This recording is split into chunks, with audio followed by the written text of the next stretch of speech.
Hey yo, what it do YouTube? It's your boy Alvin Mike from L.T.A. and welcome to today's video where we will basically be recapping / having a breakdown of the Warriors versus Lakers matchup on opening night. Now for those of you that are unaware, last night was the opening night for the 2025 to 2026 NBA regular season. It featured two marquee matchups, with the first one being the Houston Rockets versus the Oklahoma City Thunder in Oklahoma, where this is what people predict will be the Western Conference Finals matchup anyway.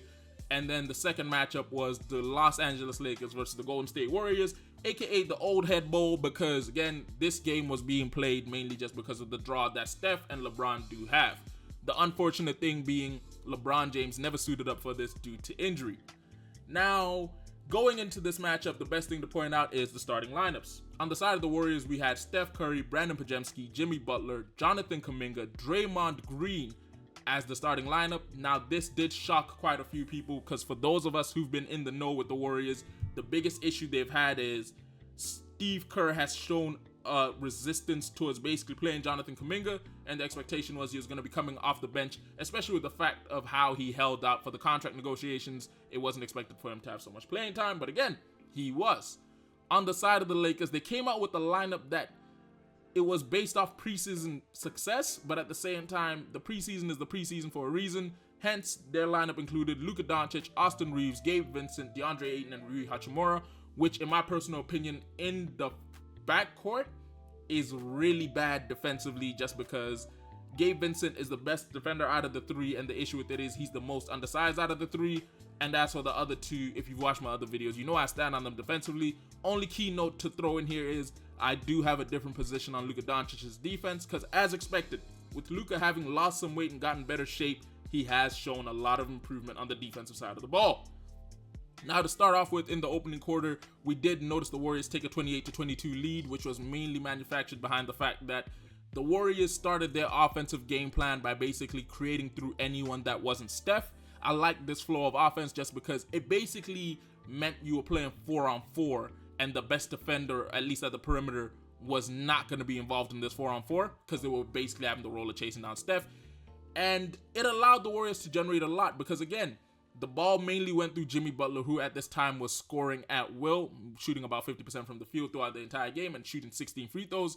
And also through Draymond Green, who he's not an elite scorer and he won't try to be, but the one thing he will do is he will get the ball in the right place, which is why he managed to finish the game with 9 assists. On the side of the defense, we noticed that the Warriors technically stuck to a man-to-man type defense, and midway through the first decided to debut a zone defense, which was causing the Lakers problems. But again, this links more to the Lakers in the fact that the Lakers have somewhat of a one-dimensional offense that basically runs through give Luka Doncic the ball, set him a screen, and basically let him get downhill or open for a three, or allow Luka to shoot a sidestep three, or if Luka's not on the floor, basically run the same sort of offense with Austin Reaves. Now, this was limiting the Lakers in points, as initially their game did start close, and then the Warriors generated somewhat of a lead before the Lakers catching back up because Steve Kerr elected to drop from the zone back into man-to-man defense. Now, in the second quarter, we did notice that the Lakers initially tried to perform what they tried to do in their last matchup against the Timberwolves, which is headhunting. In this situation, they decided to go along the route of having people try and set screens to basically switch Steph Curry onto Luka Doncic. However, this did not work, and if anything, had a counterproductive reaction in the fact that Marcus Smart managed to generate 4 fouls quite early and basically had 4 fouls in the second before halftime, which meant he had to sit a good majority of the game, which limits you on the perimeter defense. And then, of course, it was just a thing of they were still running the same action of one-on-one ISO with Luka, and this did manage to win them the quarter 32-27, mainly behind the fact that Luka is an elite offensive player, whereby you never want to leave him on an island one-on-one with someone at any point. In regards of the Warriors defense, man-to-man, they were getting fried however they looked at it. Johnathon Kuminga was attempting to do his best impression of guarding up Luka Doncic. However, as you can suspect, Luka being the offensive threat that he is, you don't want to leave that as a one-to-one type matchup. On the offensive side of the ball, the Warriors were able to generate shots, but you notice that at times they kept drifting away from what was initially allowing them to generate a lead in playing 5 versus 5, whilst the Lakers were playing 3 versus 5. Now, in the third quarter, we saw something of a bit of a spectacular showing.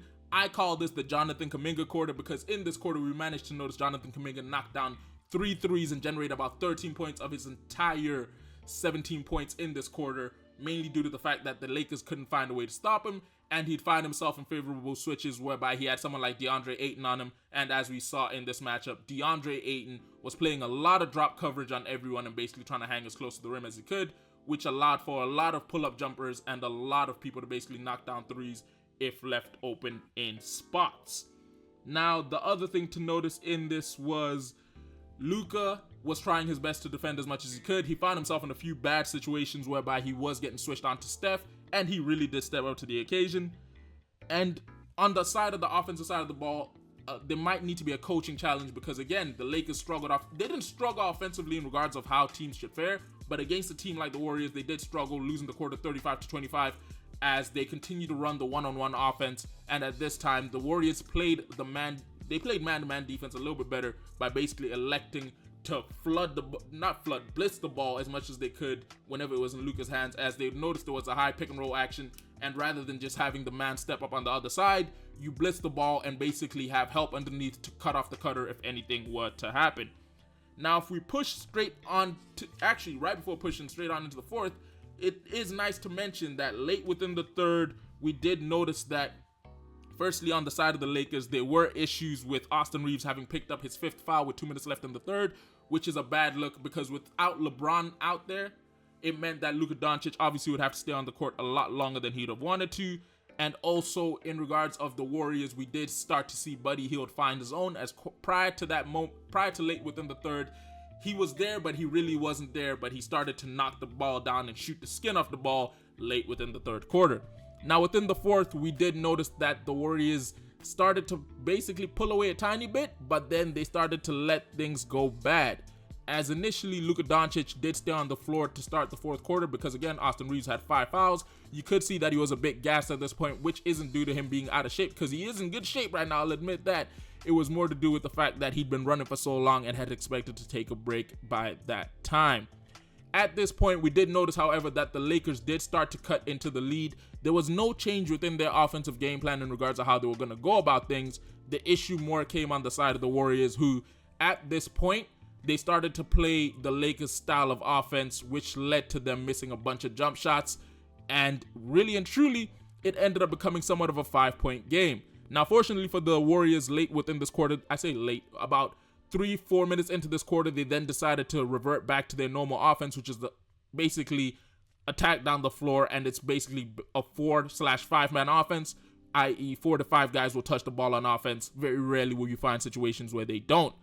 Now, fortunately enough for them, they managed to hold out and basically clutch out the game. They were led by Jimmy Butler, who basically dropped 31 points, 5 rebounds, and 4 assists on the Lakers. However, in my personal opinion, he was not the MVP of the game. The MVP, in my opinion, has to go to Johnathon Kuminga, who provided the Warriors with 17 points, 9 rebounds, 6 assists, and a steal, shooting 6 of 11 from the field, and more specifically, 4 of 6 from 3. On the side of the Lakers, as you'd expect, watching the broadcast, Grant Hill was basically pointing out that it was a lot of guard play, but I say that's more due to the fact of how badly schemed the offense is in regards of not involving anyone else more than the 2 main key guards, as we saw Luka Doncic go for 43 points, 12 rebounds, and 9 assists, whilst Austin Reaves went for 26, 5 rebounds, and 9 assists. Key thing to point out here was the Lakers did have a horrible shooting night from 3, shooting 25%, in comparison with the Warriors 42.5, and the Warriors did make 9 more threes than the Lakers, and from the free throw line, the Lakers did struggle as well, shooting 61%, whilst the Warriors shot a suitable 90%. Now, we will be posting more videos discussing this in more detail, as we will be breaking down what the Warriors side as well as the Lakers side, as there is quite to discuss on both sides to do with coaching, free agency, and what to expect in the future. But hopefully, you guys enjoyed today's video, which if you did, don't forget to do me a favor, go and hit that like button. If you're new to the channel and you haven't done so yet, don't forget to hit that subscribe button and turn post notifications on. Hopefully we hit 100 soon. And lastly but not least, down below in the comment section, let's quickly discuss the breakdown, because when I post my honest opinion of what these teams showcased last night, you might hate me. But it's been your boy Alvin Mike from L.T.A. I'll catch you in a bit. Deuces.